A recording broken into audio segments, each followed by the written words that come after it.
आज की इस वीडियो में हम लोग देखेंगे कक्षा 10 के गणित किताब का पहला चैप्टर का एमसीक्यू 50 को एमसीक्यू देखेंगे। तो पहला एमसीक्यू हम लोग का है कि 0 और 50 के बीच कितने विषम संख्याएं हैं।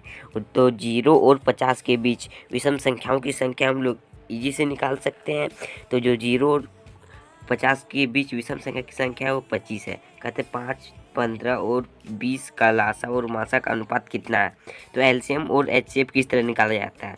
तो हम लोग एलसीएम और एचसीएफ निकालने की जी ट्रिक है। और क्लास 10th में एलसीएम आएगा 60 और जब आप इसे भागा देंगे तो आएगा 1:12:1। यहाँ पे 12:1 है। देखिए हम लोग कंफ्यूज हो जाएंगे, 1:12 लिख सकते थे लेकिन यहाँ पे 1:12 है ही नहीं। तो यहाँ पे ऑप्शन हम लोग का बनता है सिर्फ 12:1। तो इजी से हम इसे इजी से टिक लगा सकते हैं। फिर कहते हैं निम्न में से कौन सा परिमेय संख्या नहीं है। तो √121, क्योंकि ये क्या है, इसका अगर हम लोग निकालेंगे तो परिमेय संख्या में निकलता है। फिर हम लोग को कहते हैं कि दो संख्याओं ए और 18 का एचसीएफ एलसीएम जो है 136 है और एचसीएफ 2 है। तो ए का मान क्या होगा। तो हम लोग को फॉर्मूला है कि दोनों संख्याओं को गुना इक्वल सीएफ इंटू एलसीएम, यानी कि 1 गुना करेंगे 18 बराबर एचसीएफ इंटू एलसीएम, यानी कि 36 दूनी 72। यहाँ गुना में इधर चल जाएगा, किधर उधर चल जाएगा तो भागा, मान की 72/18 एक करके कितना है 18 चौक 72 यानी कि 4। तो इसका आंसर हो जाएगा 4। यहाँ पे हम लोग साफ साफ देख रहे हैं कि तीसरा नंबर ऑप्शन है सो है 4। तो इसका आंसर हो जाएगा हम लोग का 4। ये हो जाएगा आंसर। कहते हैं यदि पी और क्यू दो अभाज्य संख्या है तो उसका मासा। अभाज्य संख्या किसे कहते हैं। अभाज्य संख्या जो सिर्फ दो ही टेबल से लगे, एक अपने टेबल से और एक का टेबल से। तो यहाँ पे जो है इसका जो एचसीएफ जो निकलता है सो उसमें जो रहता है हम लोग का 2 आता है। क्या आता है 2, सबसे छोटी भाज्य संख्या और सबसे छोटी भाज्य संख्या का गुणनफल। तो गुणनफल क्या होगा, सबसे छोटी से भाज्य संख्या जो है सो 1 और उसको गुना करेंगे 4 से, 4 ही आएगा। निम्न में से कौन सा भाज्य संख्या है। भाज्य संख्या यानी कि जो सिर्फ दो ही टेबल से लगे, एक अपना टेबल से और एक मोटे दूसरे टेबल से लगे, यानी कि क्या है 29 है। एक ऐसा टेबल है जो सिर्फ 29 का टेबल में आता है और एक का टेबल में तो सब A to Z आता है। तो हम लोग का इसका जो आंसर हो जाएगा सो हो जाएगा 29। फिर कहता है इसका है सो क्या है, तो परिमेय संख्या भी है और परिमेय संख्या भी। कैसे, क्योंकि जब हम लोग इसे प्रूफ किए थे क्लास 9th में तब हम लोग का कुछ आता था 3/4 आ जाता था, 5/6 आ जाता था, तो परिमेय संख्या हो जाता था। लेकिन यहाँ पे सीधा अगर हम लोग देख के इसे बताएंगे तो इसका परिमेय संख्या है। किसी पूर्णांक m के लिए सम का रूप इसका क्या होगा, तो 2m, इसमें दुगुना यानी कि सम होगा। फिर यहाँ पे हम लोग को जो 10 नंबर क्वेश्चन कहते हैं कि निम्न में से कौन सा अपरिमेय संख्या नहीं है। तो अपरिमेय संख्या नहीं है, तो यहाँ पे हम लोग को साफ साफ पता चल रहा है कि यह अपरिमेय संख्या नहीं है। निम्न में से किसका दशमलव प्रसार शांत है, तो किसका दशमलव प्रसार शांत है इसका, क्योंकि इसका हम लोग अगर 8 का निकालेंगे आएगा 2 का क्यू और अगर इसमें 5 का पावर 0 गुना कर देंगे तो हम लोग का शांत हो जाएगा। यहाँ पे फिर कहता है कि 6/15 का आवृत्ति है, तो क्या है शांत आवृत्ति। आप बोलेंगे कैसे, क्योंकि जब 6/15 यहाँ पे हम लोग के पास 6/15 तीन का टेबल में 15, जो तीन का टेबल में 6 आता है 2 बार में 15 5 बार में, अब हुआ 2/5। अब 2/5 क्या है, 2/5 ये है तो एक शांत आवृत्ति है। ये है तो क्या है, इसमें अपरिमेय संख्या है, तब परिमेय संख्या हो जाएगा।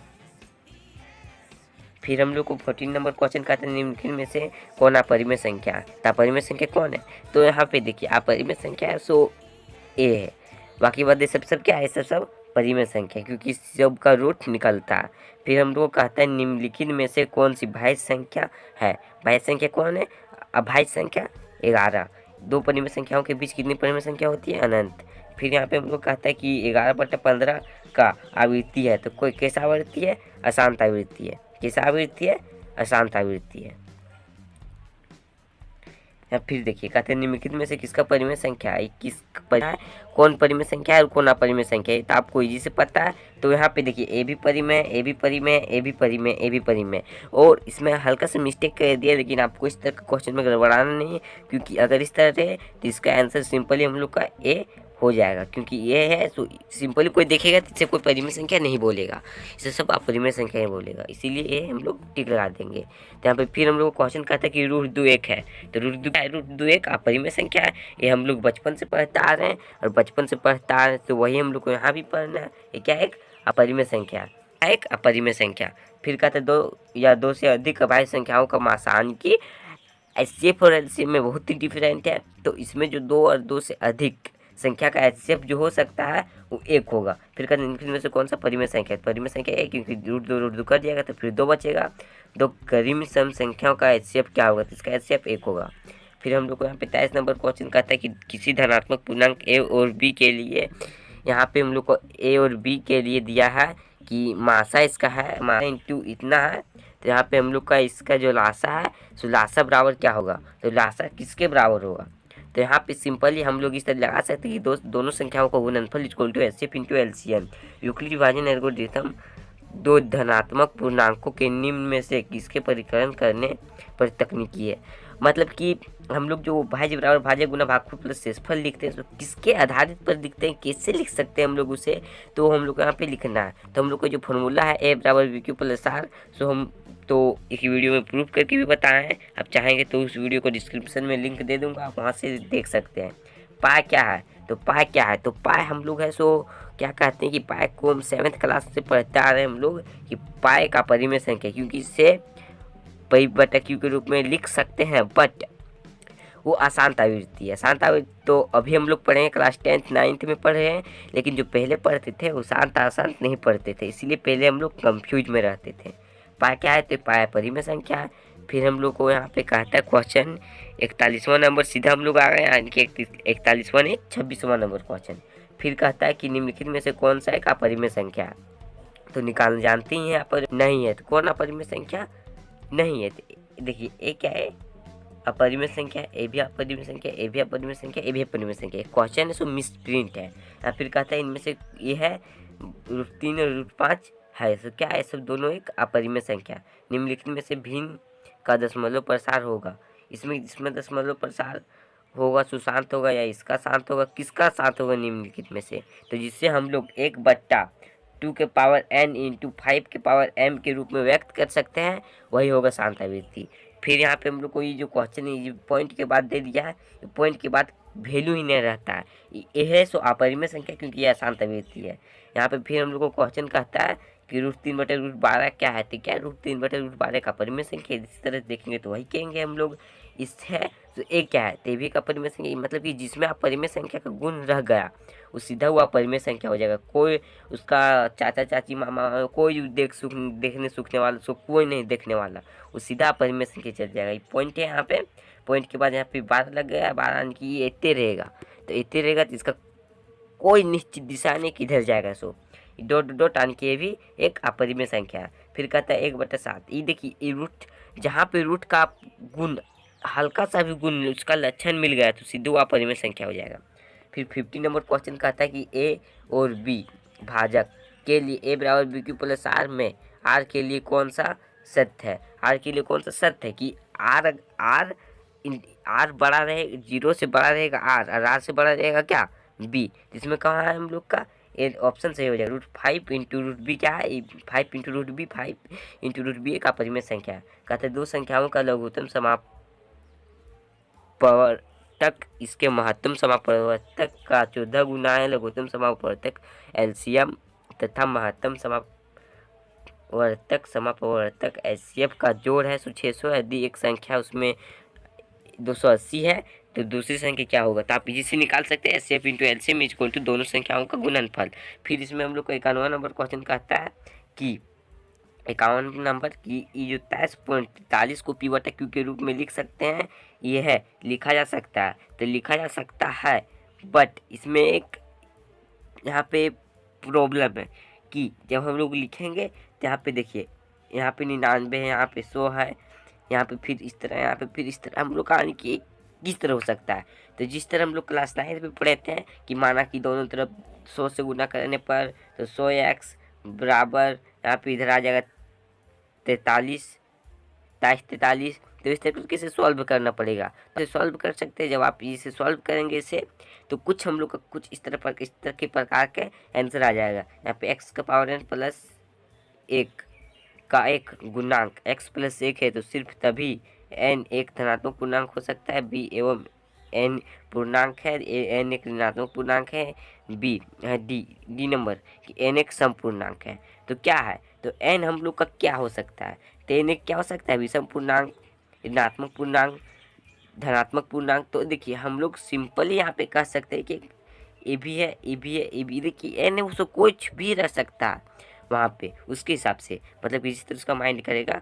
यहाँ पे फिर हम लोग को क्वेश्चन नंबर 53वां कहता है कि 6x का पावर 4 तथा 12xy का महत्व समापवर्तक क्या होगा।